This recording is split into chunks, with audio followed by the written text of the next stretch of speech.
Hey! Aujourd'hui on se retrouve pour une nouvelle vidéo qui va être plutôt sympa parce que ça va être la partie 2 d'une vidéo que j'avais déjà faite il y a presque 2 ans. Ça passe extrêmement vite, vraiment. Et c'était 12 conseils que toutes les femmes devraient savoir. Du coup je me suis dit que j'allais revenir avec la version 2023 avec 12 autres conseils que toutes les femmes devraient savoir. Je pense que c'est une vidéo qui peut en aider beaucoup. Donc j'espère que ça va vous plaire et que ça va vous aider. Et avant de commencer la vidéo, n'hésitez pas aussi à vous abonner à ma chaîne. Please, abonnez-vous. On va avoir du bon contenu cette année, vous inquiétez pas. Bref, du coup on va commencer tout de suite.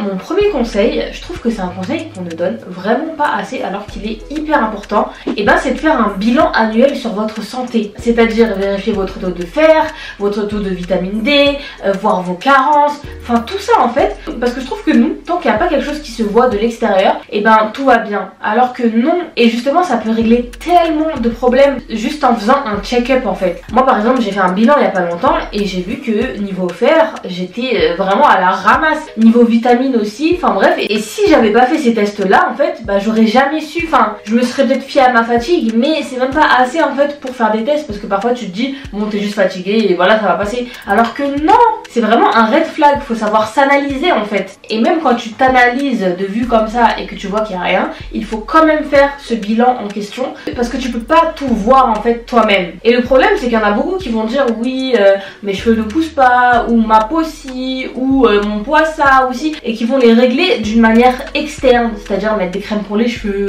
mettre des crèmes pour le visage, alors que le réel problème il est interne. Donc mes go, s'il vous plaît, avant de faire tout ce qui est externe, tout ça là, faites votre bilan complet sur tout.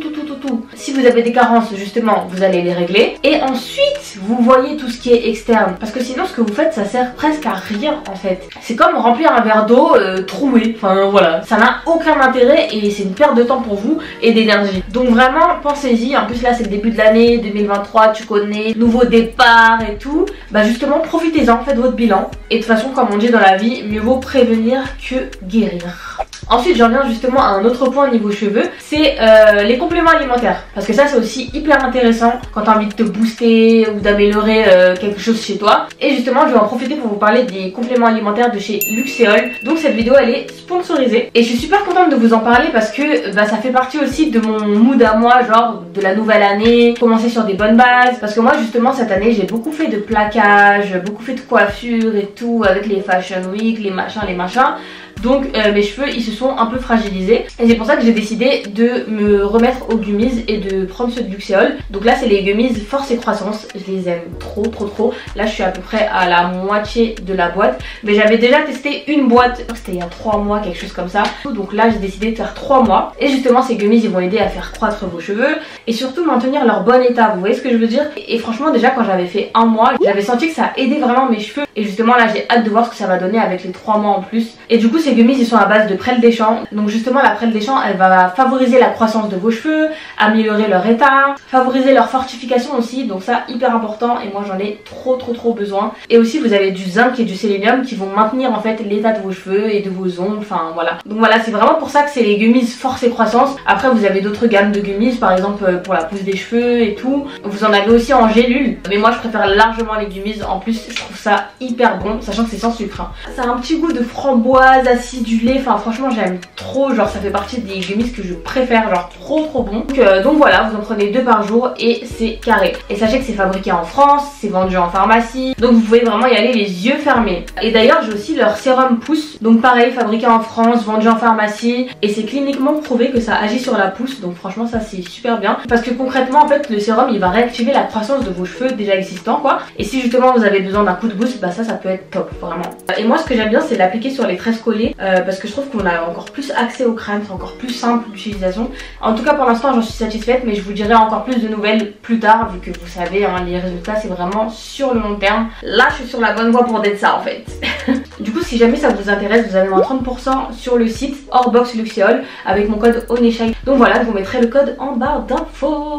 Toujours niveau cheveux, c'est un truc que j'ai vraiment intégré à ma routine, alors que je le faisais pas du tout avant, très rarement, alors que c'est hyper important. C'est faire des les gommages du cuir chevelu. Vraiment, ne négligez pas cette étape. Genre quand vous faites votre wash day, votre shampoing et tout, pensez à faire des gommages de temps en temps. Par exemple, si vous faites 2-3 shampoings, bah faites au moins un gommage du cuir chevelu au moins une fois sur les 3 quoi. Parce qu'on le dit pas assez, mais niveau cheveux, en fait c'est hyper important de prendre soin de son cuir chevelu. Si vous avez le cuir chevelu irrité, le cuir chevelu sec, si vous avez beaucoup de peau morte et tout, en fait ça va empêcher vos cheveux de pousser correctement. Donc c'est pour ça que c'est hyper important d'en faire. Genre c'est aussi important que de faire un shampoing ou un masque quoi. Vous voyez ce que je veux dire? Donc pensez-y parce que je trouve que c'est hyper important et que ça fait la diff sur vos cheveux. Genre vraiment ça n'a rien à voir. Vous allez voir un avant après. Donc voilà, les gommages du cuir chevelu, très important. Ensuite on va parler hygiène. Donc je sais que parfois ça peut être compliqué à ce niveau là de trouver les bons produits, les bonnes choses. Enfin parfois tu testes des trucs, ça marche pas. Bref, donc moi je vais vous donner ce qui moi a marché sur moi et ce que je recommande. Donc déjà niveau déodorant, je sais pas comment vous êtes vous niveau transpiration ou quoi. Moi ça va, je transpire pas de fou, mais je peux transpirer vite et les odeurs elles peuvent vite arriver quand même. Donc je me souviens qu'il y a quelques années ça me saoulait de fou, genre limite je voulais plus transpirer, ça m'énervait et tout. Et j'avais testé un produit justement qui se vend en pharmacie, je pense que vous devez connaître de plus en plus, c'est l'Ethiaxil. Et franchement l'Ethiaxil ça marche de fou hein. Genre quand j'avais utilisé ça, je transpirais plus, c'était un truc de fou. Et en gros le principe avec l'Ethiaxil c'est que vous allez mettre pendant 3 jours du déodorant tous les soirs sur une peau saine, propre, après la douche, et vous allez rien mettre d'autre. Et vous allez voir que en 3 jours votre transpiration elle est limite arrêtée. Après ça dépend de votre transpiration hein, mais franchement j'ai rarement vu des gens qui m'ont dit que ça marchait pas quoi. Donc ça en solution extrême franchement ça marche de ouf, j'ai testé, c'est approuvé, mais c'est à faire avec précaution et pas... faut doser quoi, faut doser. Et si justement vous avez des problèmes de transpiration mais pas non plus au point de prendre l'Ethiaxil, les déodorants en gros ça marche pas trop sur vous, et ben moi ce que je vous conseille c'est de vraiment prendre des antitranspirants au lieu de prendre des déodorants. Genre vraiment ça n'a rien à voir et pour moi ça change tout. Et par exemple il y en a un que j'aime bien, c'est celui de chez Narta. Donc pour les peaux sensibles c'est le rose. Et franchement celui-là je l'aime beaucoup, je trouve que j'ai pas de problème avec, ça tient bien, j'ai pas de galère de transpiration et j'aime bien l'odeur du déodorant en lui-même genre. Ensuite il y a aussi le Rexona. D'ailleurs je vois qu'on en parle de plus en plus, mais c'est vrai qu'il marche super bien. Genre c'est le Rexona Maximum Protection. Enfin franchement ça marche trop bien. Si jamais vous avez jamais testé, n'hésitez pas. Mais globalement ce qu'il faut retenir en fait c'est qu'il faut utiliser des antitranspirants si vous voulez que ça agisse mieux. Après je vous recommande quand même de pas non plus utiliser trop de fois ces antitranspirants. Faut doser, ou même je sais pas, genre quand vous êtes chez vous, ne mettez pas forcément du déodorant à tout va quoi. Moi je sais que par exemple le soir après la douche, genre quand je sais que je vais aller dormir, je mets pas de déodorant, genre je laisse mon corps respirer vous voyez, et justement mon corps il me dit merci. Donc voilà, faut savoir aussi laisser respirer son corps parce que les antitranspirants c'est pas non plus très sain pour la santé et tout. Enfin voilà, j'en sais pas plus que ça, mais je sais que c'est pas, si ça marche autant c'est que bon derrière là c'est un peu chimique quoi. Ensuite pour l'hygiène bucco-dentaire, donc vous connaissez tous les bails hein, se brosser les dents, le fil etc. Enfin bref il y a de tout. Et justement moi je voulais vous parler de tout ce qui est bain de bouche. Donc les bains de bouche c'est vrai que c'est grave bien, franchement ça marche de fou. Mais moi je trouve que celui qui marche grave bien c'est le CB12. Donc c'est à la menthe, il n'y a pas d'alcool en plus dedans, et ça lutte contre la mauvaise haleine pendant 12 heures. Et franchement ça je kiffe l'utiliser parce que je trouve que c'est agréable déjà à prendre, parce qu'il y a des bains de bouche frère c'est grave agressif vous voyez, alors que ça c'est beaucoup moins agressif mais ça marche tout autant, vous voyez ce que je veux dire. Donc franchement si jamais vous voulez améliorer un peu votre hygiène bucco-dentaire et tout, n'hésitez pas à tester le CB12. Franchement moi je trouve ça grave bien.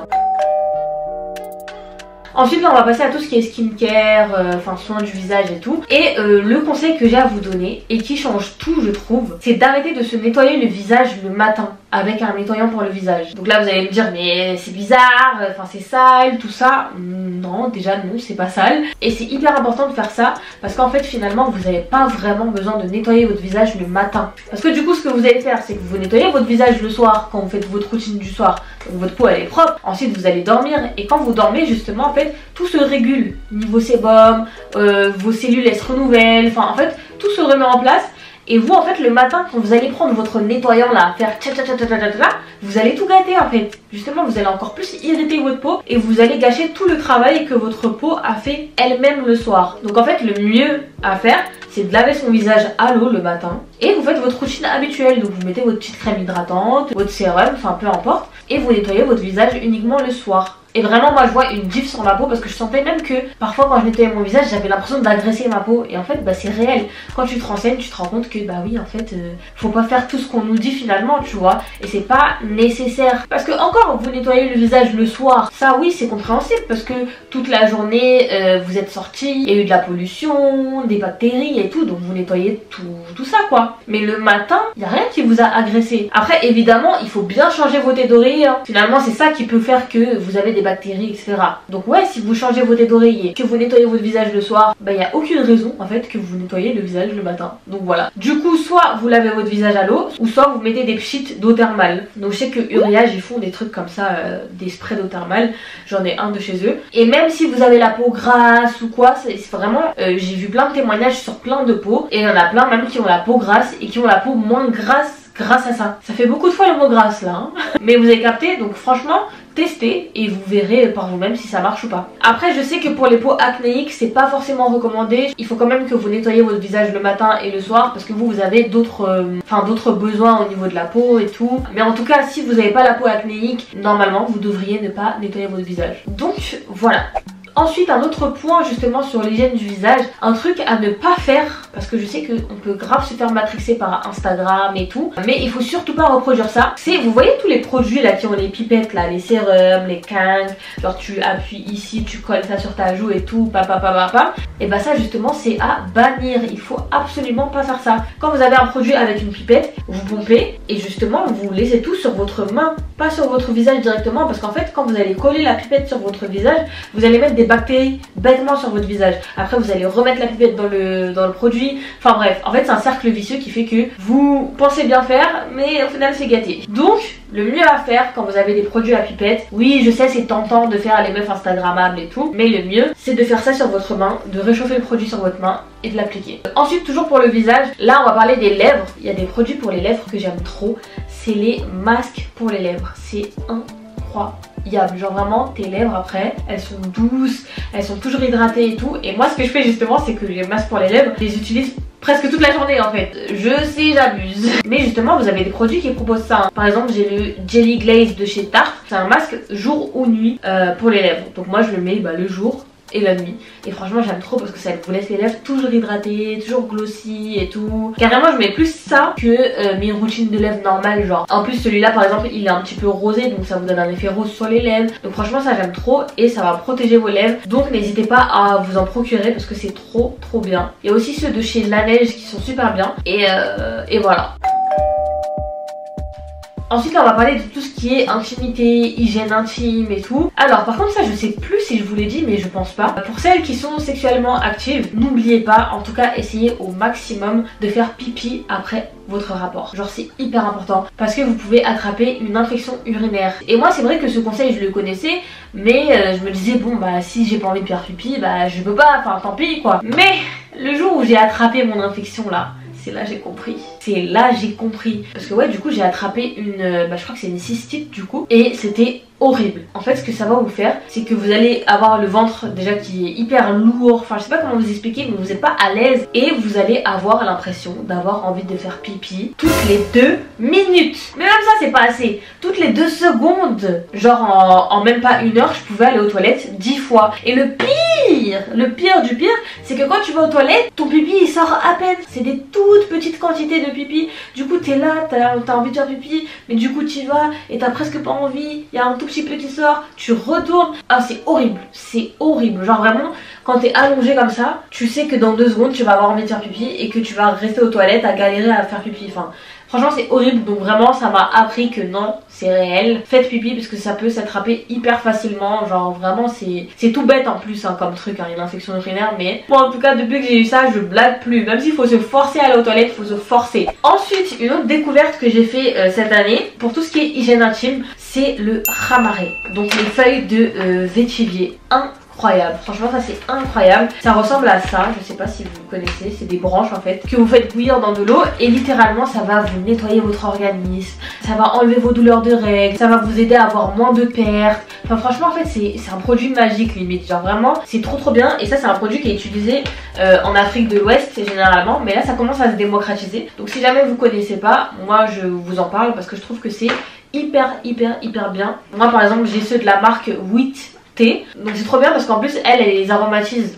C'est des feuilles de vétivier genre avec des fruits exotiques et tout, donc c'est beaucoup plus agréable au goût, mais franchement c'est trop bien. Ce que vous pouvez faire aussi c'est mettre une branche de feuilles de vétivier dans une bouteille d'eau et vous buvez ça toute la journée. Mais avant ça faut laver la tige et il faut laisser la bouteille d'eau infuser au moins 2-3 heures. Et ça franchement c'est trop bien comme routine, ça va vraiment vous aider à vous nettoyer, à enlever vos odeurs, à vous aider à avoir moins de pertes, même pour les femmes enceintes qui sont en post-accouchement, enfin franchement c'est trop bien, trop efficace, donc je trouve que c'est un produit que toutes les femmes devraient connaître. Ensuite un conseil qu'on ne donnera jamais assez, c'est d'aller chez le gynéco. Je sais que c'est relou, je sais que c'est contraignant de se dire que on va aller voir quelqu'un pour parler de notre vagin, etc.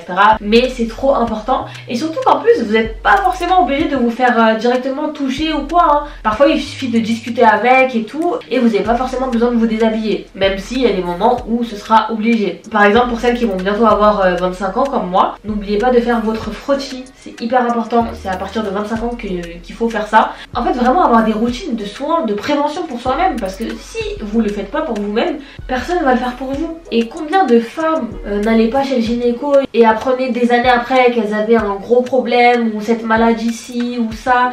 Donc encore une fois, mieux vaut prévenir que guérir. Donc voilà, cette vidéo c'est pour vous faire penser que il faut prendre rendez-vous chez le gynéco. Allez 2023, c'est à vous de le faire, let's go. Ensuite mon avant-dernier conseil c'est sur les muscles intimes. Donc dans mon autre vidéo je vous en avais parlé, mais je vous avais juste parlé des muscles texture gel qu'on met genre ici, sur l'aine et tout. Mais je vous ai pas parlé par exemple des mousses nettoyantes et tout. Et justement je voulais vous en parler parce que moi j'utilise une belle marque à ce niveau là. Et franchement il faut que toutes les meufs connaissent ces produits en fait, vraiment. Donc du coup c'est les produits de la marque Muscle Intime. Je sais pas si vous connaissez mais franchement ils sont top. Et par exemple cette mousse nettoyante elle est incroyable, en plus elle a une odeur de musc blanc, genre t'as une odeur de propre, c'est des produits qui sont vraiment respectueux de votre zone intime et tout, donc moi je valide de fou. En plus ils ont été élus au Victoire de la beauté, donc franchement c'est carré. Et ouais par exemple cette mousse là vous allez l'utiliser pour nettoyer votre zone intime. Par contre attention, ne jamais nettoyer à l'intérieur, c'est surtout à l'extérieur, justement pour éviter les irritations, pour hydrater vos muqueuses. Enfin voilà, c'est à ça que ça va servir et en plus ça laisse une super bonne odeur mais pas toxique du coup. Donc n'hésitez pas à tester les muscles comme ça là en mousse nettoyante. Franchement c'est top. Justement Muscle Intime ils ont aussi les lingettes, pareil que vous utilisez à l'extérieur et qui sentent trop bons. Et évidemment ils ont des muscles que vous mettez ici, là. Moi mon préféré c'est celui au litchi, ils sont trop bons et l'odeur elle reste, genre j'aime trop faire ça après la douche et tout. Oh, ça sent trop bon, j'aime trop. Celui au monoeil aussi il est pas mal du tout, c'est un peu vanillé et tout. Enfin bref, vous avez tout pour être fraîche toute la journée. Ensuite le dernier conseil, bon ça va paraître tout bête mais pour moi c'est les cache-tétons. Genre vraiment les cache-tétons pour moi ça change ma life en fait. Il y a de ça peut-être 4 ans je vous avais fait une vidéo en vous disant que je portais plus de soutien-gorge, mais c'est vrai que j'avais mes limites vu que les cache-tétons c'était pas encore démocratisé, c'était pas, enfin voilà. Mais justement là depuis à peu près 1 an et demi j'utilise que des cache-tétons et c'est incroyable, genre vraiment ça change la vie parce que c'est vrai que quand t'as pas envie de porter de soutien-gorge t'es là en mode oui mais on va voir mes tétons qui pointent et tout,